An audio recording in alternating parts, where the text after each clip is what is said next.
There are few persons, even among the calmest thinkers, who have not occasionally been startled into what vague yet thrilling half-credence in the supernatural by coincidences of so seemingly marvelous a character that, as mere coincidences are, the intellect has been unable to receive them. Such sentiments, for the half-credences of which I speak, have never the full force of thought. Such sentiments are seldom thoroughly stifled unless by reference to the doctrine of chance, or as it is termed technically, the calculus of probabilities. Now, this calculus is in its essence pure mathematical, and thus we have the anomaly of the most rigidly exact in science applied to the shadow and spirituality of the most intangible in speculation. The ordinary details, which I am now called upon to make public, will be found to form, as regards sequence of time, the primary branch of a series of scarcely intelligible coincidences, whose secondary or concluding branch will be recognized by all readers in the late murder of Mary Cecilia Rogers at New York. When, in an article entitled "The Murders in the Rue Morgue," I endeavored about a year ago to depict some very remarkable features in the mental character of my friend, the Chevalier C. Auguste Dupont, it did not occur to me that I should ever resume the subject. This depicting of character constituted my design, and this design was thoroughly fulfilled in the wild train of circumstances brought to instance Dupont's idiosyncrasy. Might have adduced other examples, but I should have proven no more. Late events, however, and their surprising development, have startled me into some further details, which will carry with them the air of extorted confession. Hearing what I have lately heard, it will be indeed strange should I remain silent in regard to what I both heard and saw so long ago. Upon the winding up of the tragedy involved in the deaths of Madame L'Espanaye and her daughter, the Chevalier dismissed the affair at once from his attention and relapsed into his old habits of moody reverie. Prone at all times to abstraction, I readily fell in with his humor, and continuing to apply our chambers in the Faubourg Saint-Germain, we gave the feature to winds.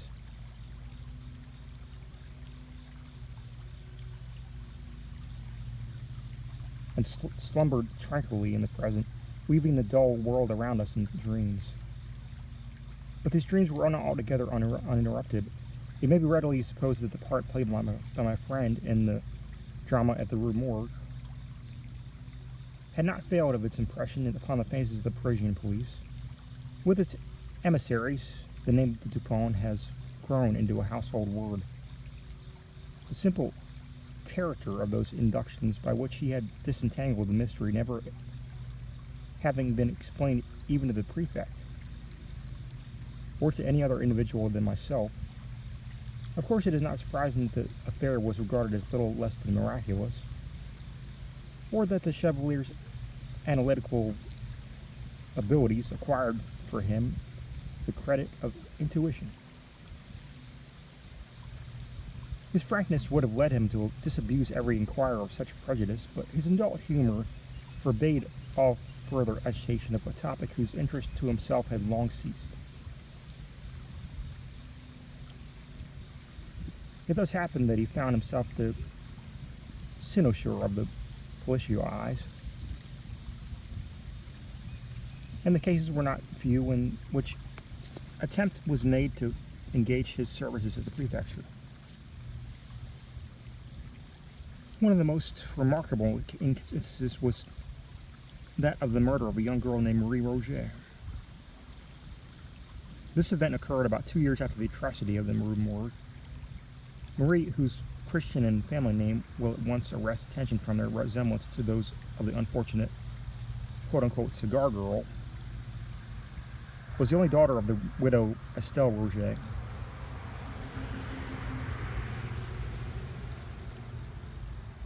The father had died during the child's infancy, and from the period of his death until within 18 months before the assassination, which forms the subject of our narrative, the mother and daughter had dwelt together in the Rue Saint-Andre, Madame there keeping a pension, assisted by Marie. Affairs went on thus until the latter had attained her 22nd year, when her great beauty attracted the notice of a perfumer who occupied one of the shops in the basement of the Palais Royal, and whose custom lay chiefly among the desperate adventurers infesting that neighborhood.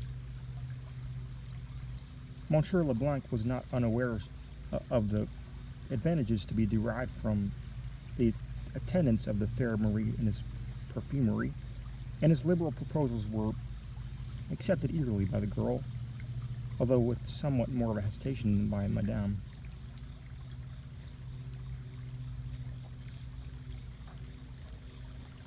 The anticipations of the shopkeeper were realized, and his rooms soon became notorious through the charms of the sprightly grisette. She had been in his employ about a year when her admirers were thrown into confusion by her sudden disappearance from the shop. Monsieur Leblanc was unable to account for her absence, and Madame Roget was distracted with anxiety and terror.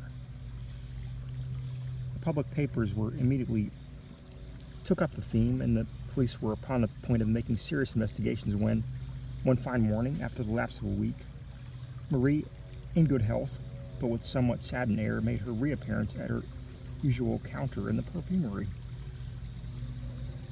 All inquiry, except that of a private character, was, of course, immediately hushed.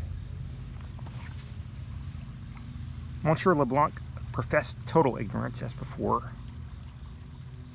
Marie, with Madame, replied to all questions that the last week had been spent at the house of a relation in the country. Thus the affair died away and was generally forgotten, for the girl, ostensibly to relieve herself from the impertinence of curiosity, soon forbade a final adieu to the perfumer, and sought the shelter of her mother's residence in the Rue Saint-Andre. It was about 5 months after this return home that her friends were alarmed by her sudden disappearance for the second time. 3 days elapsed and nothing was heard of her. On the 4th, her corpse was found floating in the Seine near the shore, which is opposite the quartier of the Rue Saint-Andre, and at a point not very far distance from the secluded neighborhood of the Barrière du Roule.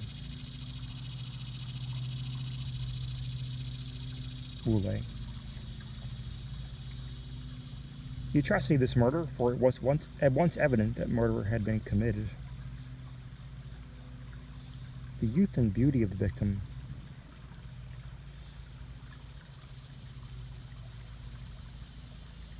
and above all her previous notoriety, conspired to produce intense excitements in the minds of the sensitive Parisians. I can call to mind no similar occurrence producing so general and so intense an effect. For several weeks in the discussion of this one absorbing theme, even the momentous political topics of the day were forgotten. The prefect made unusual exertions, and the powers of the whole Parisian police were, of course, tasked to the utmost extent. Upon the first discovery of the corpse, it was not supposed that the murderer would be able to elude, for more than a very brief period, the inquisition which was immediately set on foot. It was not until the expiration of a week that it was deemed necessary to offer a reward, and even then this reward was limited to 1,000 francs. In the meantime, the investigation proceeded with vigor, if not always with judgment, and numerous individuals were examined to no purpose, while owing to a continual absence of all clue of the mystery, the popular excitement greatly increased. At the end of the 10th day, it was thought advisable to double the sum originally proposed, and at length the second week, having elapsed without leading to any discoveries, and the prejudice which has always exists in Paris against the police having given vent to itself in several serious émeutes, the prefect took it upon himself to offer the sum of 20,000 francs, quote-unquote, for the conviction of the assassin, or if more than one should have proved to have been implicated, quote-unquote, for the conviction of any one of the assassins.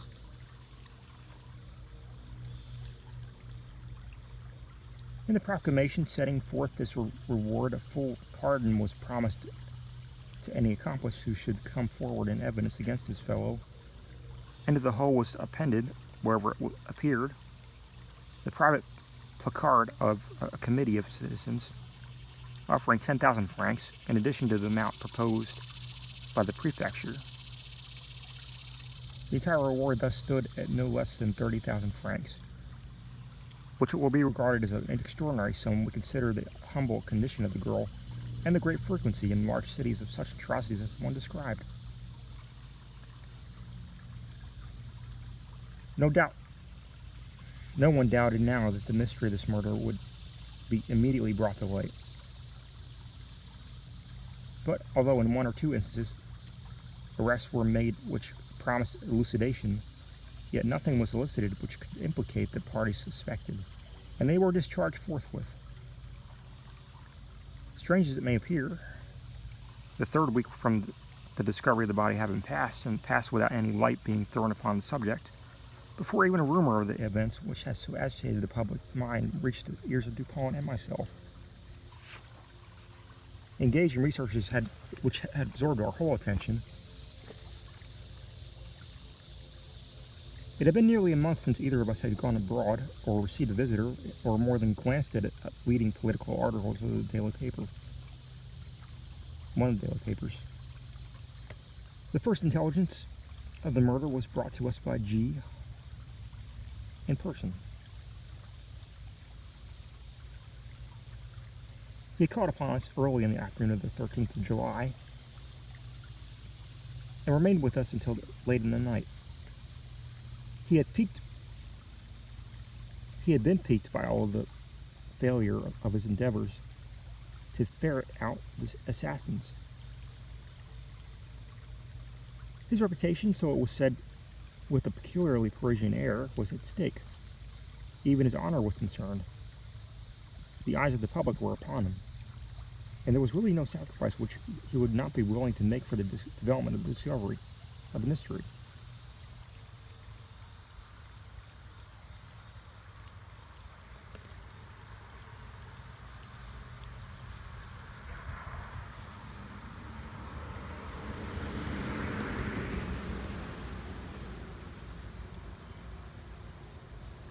He had concluded a somewhat droll speech with a compliment upon which he was pleased to term the tact of Dupont, and made him a direct and certainly a liberal proposition, the precise nature of which I do not feel myself at liberty to disclose, but which has no bearing upon the proper subject of my narrative.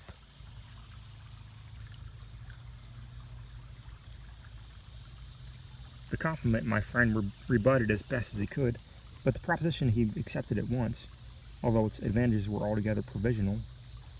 This point being settled, the prefect broke forth at once into explanations of his own views, interspersing them with long comments about the evidence, of which the latter we were not yet in possession.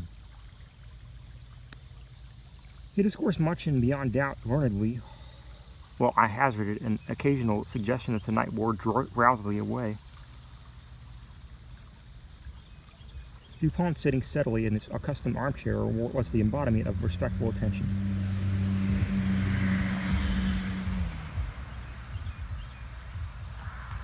He wore spectacles during the whole interview, and an occasional glance between the green glasses sufficed to convince me that he had not slept the less soundly, because silently